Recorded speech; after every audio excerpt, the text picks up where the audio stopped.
a parábola do rico insensato.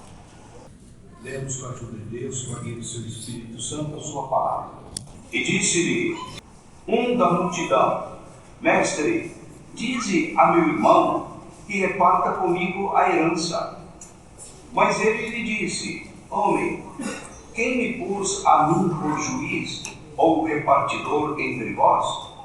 E disse-lhes: Acautelai-vos e guardai-vos da avareza, porque a vida de qualquer não consiste na abundância do que possui. E propôs-lhe uma parábola dizendo: A herdade de um homem rico tinha produzido com abundância, e arrazoava entre si, dizendo: Que farei?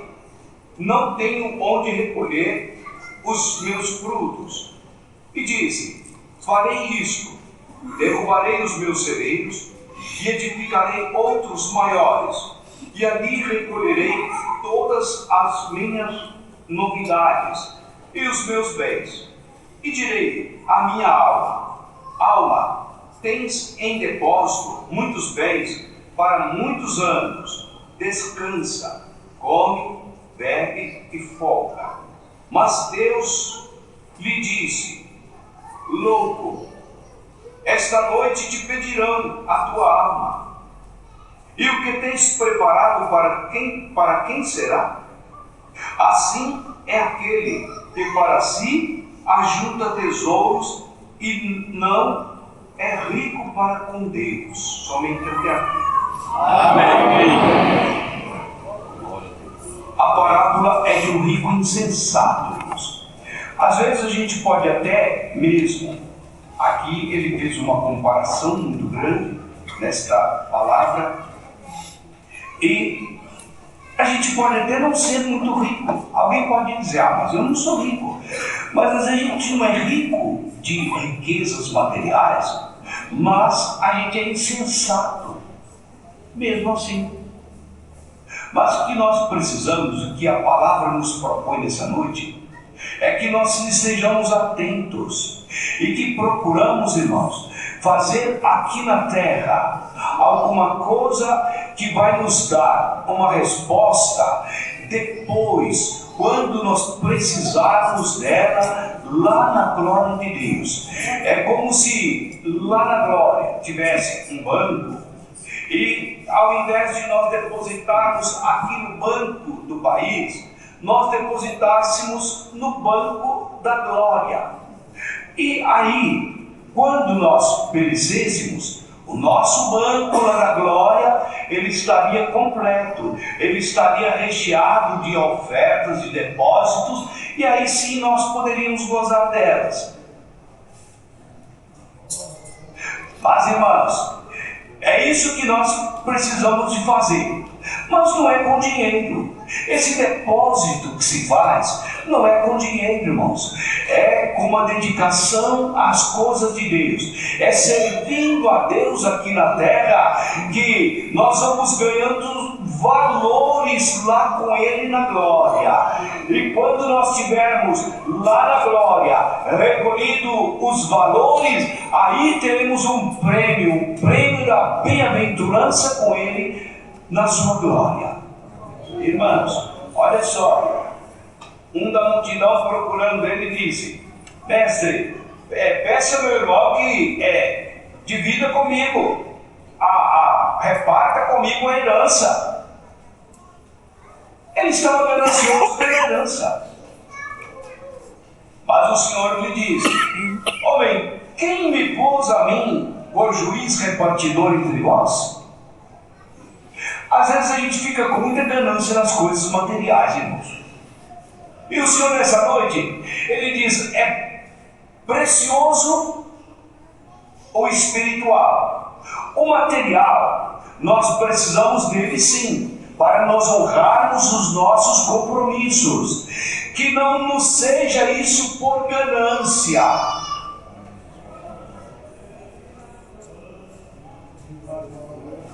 Lembra que o Senhor disse numa palavra que a minha graça te basta? Às vezes a pessoa fica correndo desesperadamente atrás de bens materiais e não sabe a que hora o Senhor virá para ele. Ele corre, de repente ele vai embora e deixa para que os outros que ficaram brigando por aquilo que ficou. E disse: acautelai-vos e guardai-vos da avareza. Então o Senhor nos fala pela palavra com clareza: acautelai-vos e guardai-vos da avareza, porque a vida de qualquer um não consiste na abundância do que possui. Então, para o Senhor são todos iguais, aqueles que são mais abastados e aqueles que são menos, e aqueles que são até necessitados. Mas necessitados, o Senhor proverá para todo aquele que nele crê. Ele proverá para que não passe fome e nem tenha que pedir ou sair esmolando, irmãos. Nunca vi um justo mendigar o pão. Porque quando se coloca numa situação de justiça, alinhou-se com Deus. E alinhado com Deus, é Ele que moverá na nossa vida. É Ele que vai movimentar a hora que tem necessitado. Ele que vai visitar o coração dos seus servos, das suas servas, que trabalham nessa missão gloriosa do atendimento, irmãos. Aí sim. Por quê? Porque isso é uma coisa que é um mistério. O necessitado não deve sair pedindo ninguém. Ele deve bater antes nas portas do Senhor, orando a Deus e pedindo ao Senhor que atenda à sua necessidade. Aí o Senhor fará a sua obra, irmãos. É a coisa mais bonita, é o revelar da palavra de Deus, é o revelar da necessidade, irmãos. É Deus mostrar para alguém, para o seu servo ou a sua serva, alguém que está passando por determinada coisa e mandar que ele vá lá atender. É glorioso. Mas temos que esperar no Senhor. Não vivemos da avareza, e nem alguém vive da abundância do que possui. E propôs-lhe uma parábola dizendo: a herdade de um homem rico tinha produzido com abundância.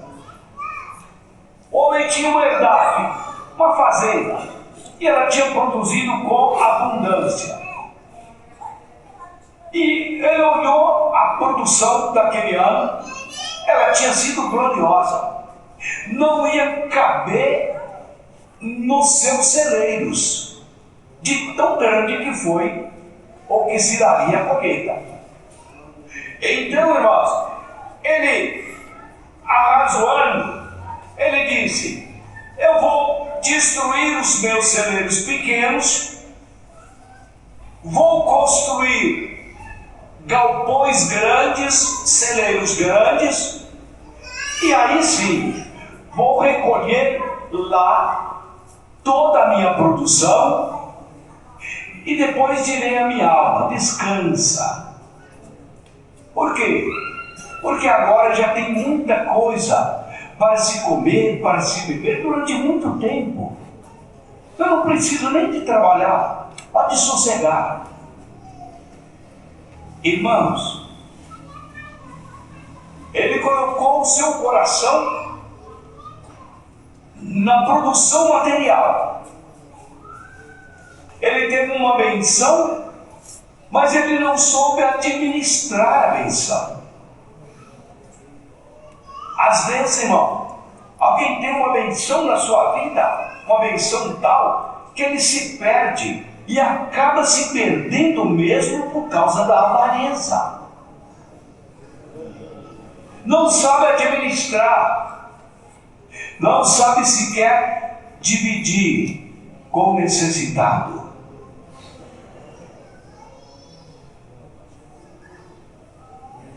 E arrazoava entre si, dizendo: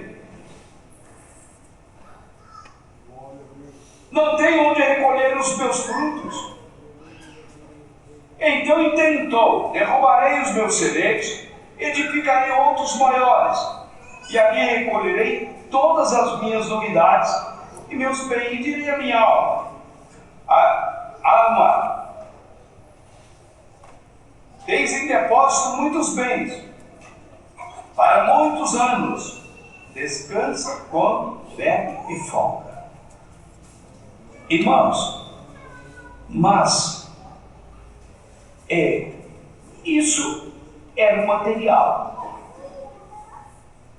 No celeiro material, ele preparou para colocar muita coisa, mas é o que o Senhor já deu de dizer.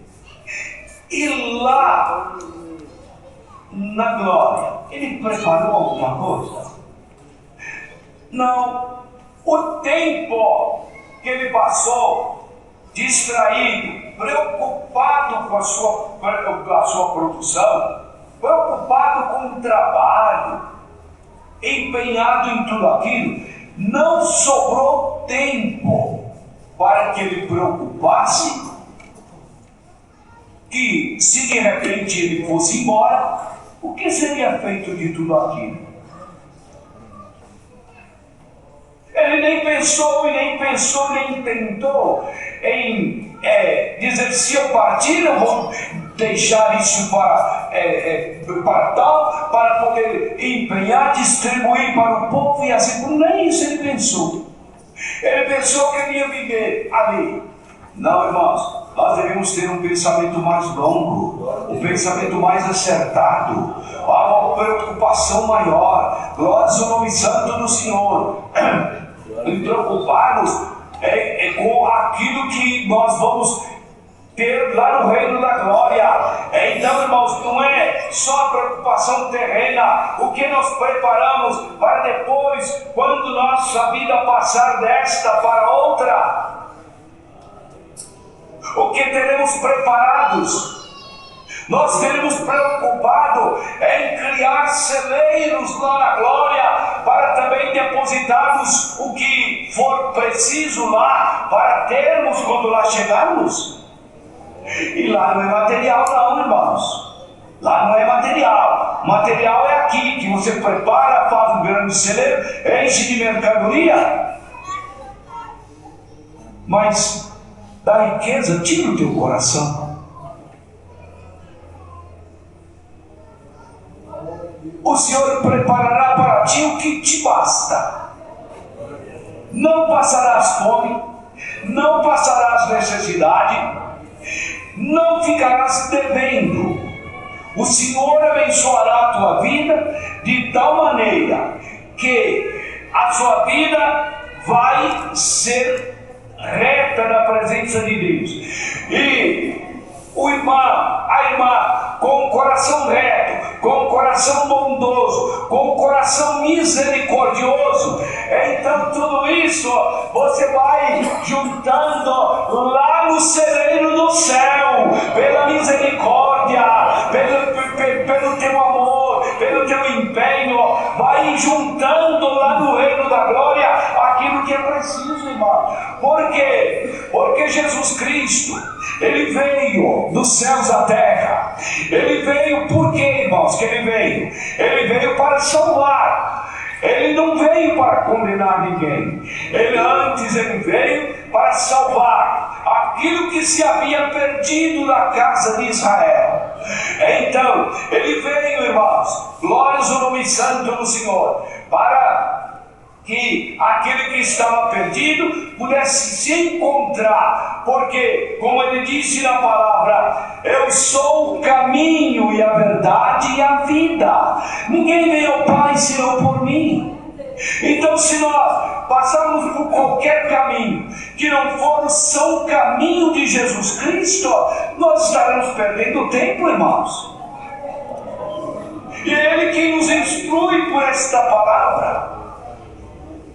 É Ele quem manda para nós que nós devemos observar para não nos perdermos na devassidão do mundo, nos descuidarmos e ficarmos sem nada quando nós partirmos daqui. e formos cobrados, nós não fizemos nada para estarmos com o Senhor. Mas aqui devemos, irmãos. E é com o Senhor, é com a vida que nós servimos ao Senhor. É com a vida que nós servimos ao Senhor. Não adianta nós queremos alguma coisa depois da morte. É igual uns casos antigos que se via, irmãos. Vai fazer lá uma missa de 7º dia. O morto. A palavra de Deus diz que nem para o morto não precisa mais de oração. É com a vida que servimos ao Senhor. E cada um de nós é responsável por si mesmo. Então, irmãos, nisso daí, nós, à medida que vamos alinhando com o Senhor, nós vamos juntando uma riqueza lá na glória. Lá na glória. E cada vez que Ele manda a sua palavra, Ele julga o seu povo aqui na terra, irmãos. Ele julga o seu povo todos os dias pela sua palavra, para que esse povo, quando findar a sua carreira, possa subir para o Senhor e lá entrar com Ele na glória. Por quê? Porque a tua vida já estará julgada aqui na terra. É por isso que o Senhor, todos os dias, vem, irmãos. E aqui nós temos uma tribuna, que significa um tribunal, irmãos. Um tribunal faz o que nele? Julgamento. Então, por isso que o Senhor julga o seu povo todos os dias. E bem-aventurado aquele que, sendo julgado, ele acha o caminho, irmão. Ele se endireita com a correção. Ele se acerta o seu caminho. Ele, ouvindo a palavra, deixa ela cair no seu coração, para que dê fruto com abundância. Fruto com abundância, para que seja enriquecido o seu tesouro no céu. Não estejais vós distraídos. Não estejais distraídos, mas sejam atenciosos, sabendo que vai servir o Senhor aqui e receber dele o prêmio, não aqui, mas lá na glória, quando lá chegares. Essa é a palavra de Deus, seja louvado. Amém.